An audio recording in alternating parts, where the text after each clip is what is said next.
गिरिडीह के हरसिंगरायडीह स्थित Delhi public school में एक ऐसी घटना सामने आई है जिसने शिक्षा के मंदिर को सवालों के कटघरे में खड़ा कर दिया है। कक्षा 8 के एक मासूम छात्र को पीटी शिक्षक ने कथित तौर पर इतनी जोर से थप्पड़ मारी कि उसका कान का पर्दा फट गया। इस घटना के बाद बच्चे की हालत और परिजनों की पीड़ा ने पूरा इलाके को झकझोर कर रख दिया है। पीड़ित छात्र के पिता दिलीप कुमार ने थाने में शिकायत दर्ज कराई है। उनका आरोप है कि उनके बेटे को सिर्फ बाल बड़े होने की वजह से बेरहमी से पीटा गया। जब बच्चा घर पहुंचा तो दर्द से करा रहा था। परिजनों ने फौरन अस्पताल में पहुंचाया, जहां डॉक्टर्स ने कहा कि उसका पर्दा 30% तक खराब हो चुका है।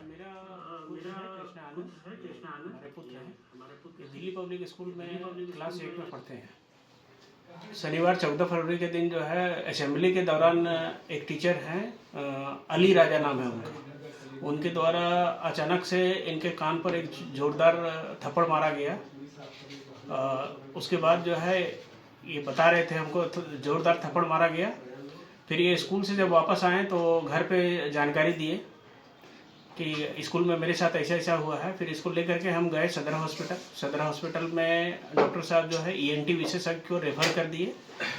नेक्स्ट डे 15 फरवरी को मर्सी हॉस्पिटल में ईएनटी डॉक्टर विवेक डोकानिया से इनको दिखाने के बाद डॉक्टर द्वारा कहा गया कि इनका कान का पर्दा फट गया है और सुनने की क्षमता 30% कम हो गई है।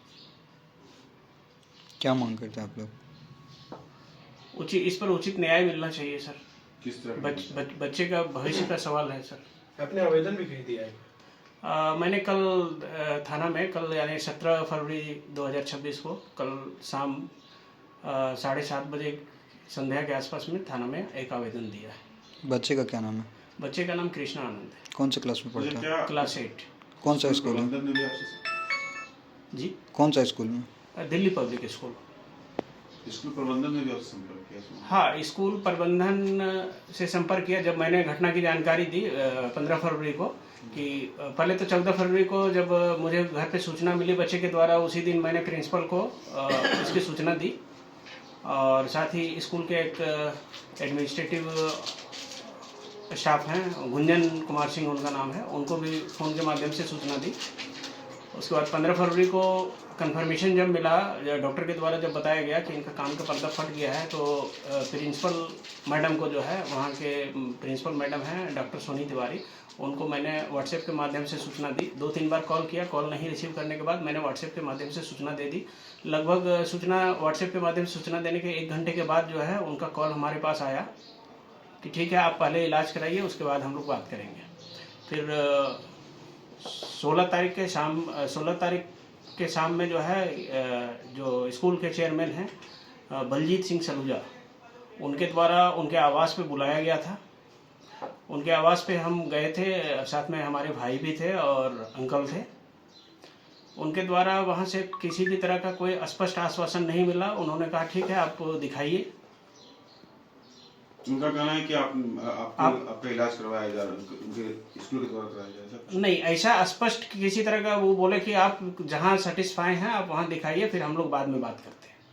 आप चाहते क्या आप हम ये चाहते हैं सर, इसका इलाज का समुचित खर्च।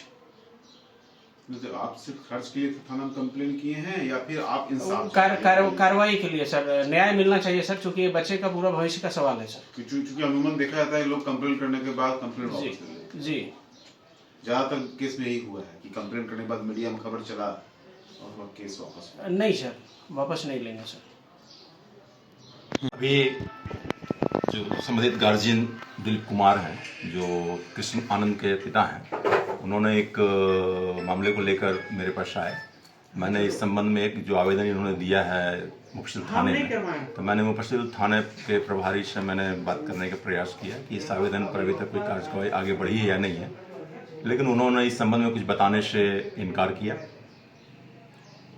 मैं ये देख रहा हूँ कि ये पहली स्कूल घटना नहीं, ऐसे कई स्कूलों में जहाँ पर छोटी मोटी घटनाएं ऐसी होती रहती है जिस पर कोई बारीकी से ध्यान नहीं दिया जाता है, जबकि सरकार एक व्यवस्थित कानून बना के रखी हुई है।